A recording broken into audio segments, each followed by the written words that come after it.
Well, hey everybody, it's Tommy Jochim again. I'm here with a couple of architect experts from our services organization at Microsoft, Rahim Dossa and Thomas Molbach. And today we're going to talk a little bit about Cortex. So Rahim, why don't you just kick it off and tell us what exactly is Cortex? What does it do? Yeah, sure. Hey, Tom, and thanks everyone for listening in. So basically, Cortex is going to be a new service in Microsoft 365, and it's actually the first one that we're launching since Teams. So we're really excited about it.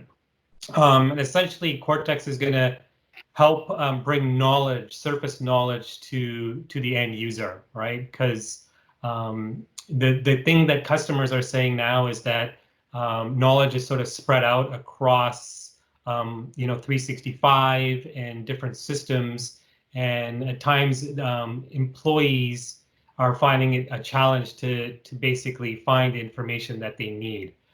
So Cortex is going to bring it all together and then be accessible using the tools that you use every day. And we'll be able to show you some screenshots of what that looks like.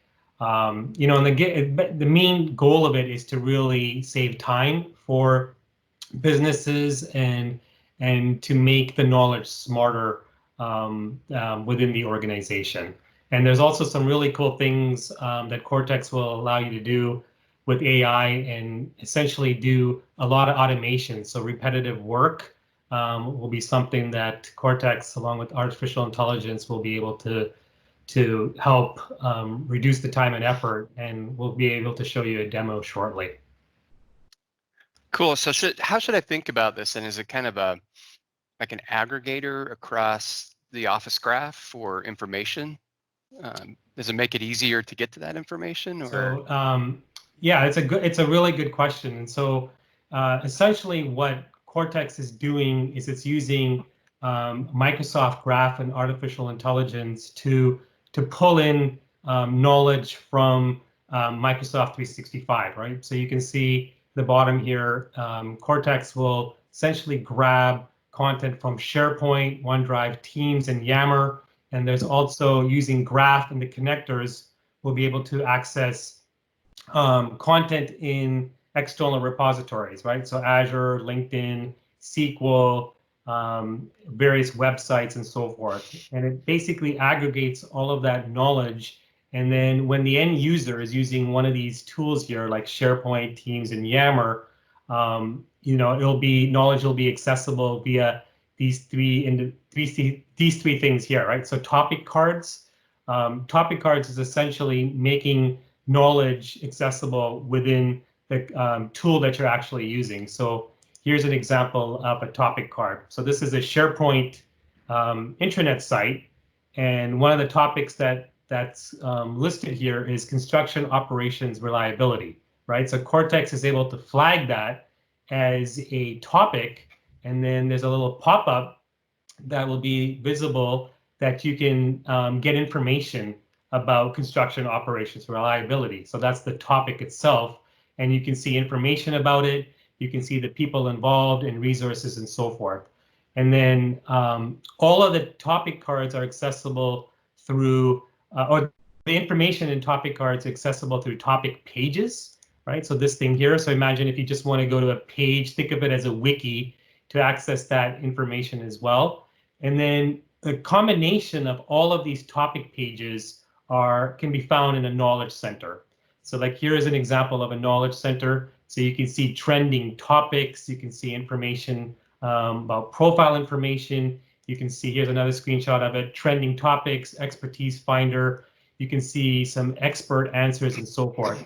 So this is basically topic or knowledge center within the SharePoint intranet site that you'll be able to go to access this information. And something pretty cool here is, let's just say you and I were having an IM discussion, Tom, and you answered a question that we feel is really relevant for the organization to be aware of. Well, then you can basically say you'd like the Q&A to be added to the knowledge repository, right? So then if someone were to go back to, so like here's an example where, knowledge, please add this Q&A to Knowledge Center goes and says, yep, okay, fine. So then if you go back to Knowledge Center and you go to the expert's answer, you would see that Q&A dialogue there. So that's an example of being able to surface all of this really cool information, essentially at your fingertips. And then, so question on that, Rahim. yeah. So that sounds really powerful. Do you have to write a lot of code to get that done, or is that just kind of standard out of the box functionality what you just showed? Basically, yeah, it's standard out of the box functionality, and artificial intelligence AI is updating the topic cards in Pages automatically, right? But the administrator for this knowledge can go in and say, yeah, they would like this information to be in that knowledge center or not. And then also keep in mind that your security permissioning will dictate whether you get access to that info, right? So you'll only get to see topic card information and knowledge center info that you're, entitled to see. Yeah, so it's pretty powerful. That makes sense. So what about advanced features? Like, can you use this to, develop an application, like a custom line of business application, for example, in the context of a user or customer scenario? Oh, totally, yeah. And in fact, we're lucky to have Thomas Molbach on here. That's actually going to show us a really cool order processing thing that he's built out with very little code. In fact, no code. It's just basically configuration. So Thomas, do you want to take it away and give us a glimpse of what you've done? Thanks, Rahim. So I'm Thomas Molbach with the Modern Work Solution Strategy team in Services. So I'm going to show you a quick little demo of Cortex and what we can do about that data. So here I have made a library of purchase orders, and this is a normal document library. And we are utilizing a piece of Cortex that will allow us to analyze and enrich the content. So in this library, I've set up an AI model for extracting content from forms. So let me pull in another form in here, and then you'll see that coming in on the top without any metadata. And that starts now of processing this in the background. And I'll show you real quick the Power Apps model. So Cortex makes it really easy to make a model for analyzing these forms and for extracting metadata. And you'll see the fields here that it will extract for me based on the forms that I'm putting in. And so Thomas, a quick question on that. I mean, so did you have to train the system to do that, or how hard is it to get at that metadata? Yeah, so really a quick process is that you are starting a new model, then you are selecting a training set of documents, and it requires a minimum of 5. And then it will automatically identify the metadata and that I can now extract from these documents, even if they're pictures. So that's really amazing here. It can be PDFs, pictures, and other types of documents, right? It doesn't matter, and that makes it extra powerful. And now that I have this model trained and I have the field selected that I want to have out of these documents, I can just click the Use Model button and assign that that flow that's being created to my library, which I already have done. So let me switch back to my library. And now you see this is the new file that I put in, and it already has processed the document, and you see that it extracted the order number and some of these other values that I asked it to extract. So this is as far as Cortex takes us, right? And it's extracting metadata from these documents, and you can do it with the Forms API, you can do it with extractors or with classification. But to make this really useful for a business user, we probably want to present this content in a more useful way. So I have built a model here using the modern search web parts.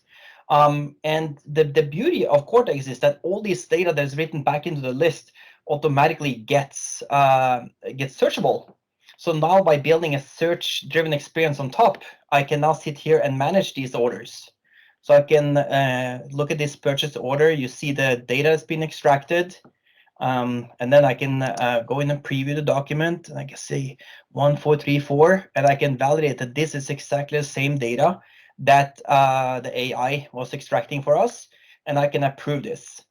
And in this little demo environment, I have connected the approve button now to a flow, which in my case is just updating the list. But you can imagine that this this flow can now go in and update Dynamics or some other system, right, with the data, and that way kick off a whole automated workflow from a file, a scanned file, and all the way to a purchase process. Things that people would spend hours and hours to do in the past, it's now just a click and a validation. That's a great level of automation. Give us I mean, how long did it take to develop this? And, I mean, I know you're a developer, Thomas, so you probably crank these things out in your sleep, but I mean, for someone like me, what would this take? So the beauty of this little solution that I set up here is that there's no custom code involved here. I used Cortex and the workflow, just a click through wizard to set up that model. The content was searchable. I didn't even have to configure the searchable content because that's being done automatically by Cortex. These cards are built with HTML and CSS and the modern search web parts, the PNP web parts. And then I was using Flow in the background to for the approval workflow. So it's truly a no-code or low-code solution, and it's also a pattern that you can apply to a lot of business processes where you have a need to extract information, you have a need to validate that fields are filled in the correct way, and you want to make sure that they are meeting some type of policy before it goes on in an approved state. And I think it can greatly simplify that with by using features we already have in Office 365. So you're basically just orchestrating features that are already there in the product and combining them in different ways to produce this kind of automation. Correct, and I feel that this also showcases some of the power of Office 365 as a platform for this type of experiences. That's great. That's amazing.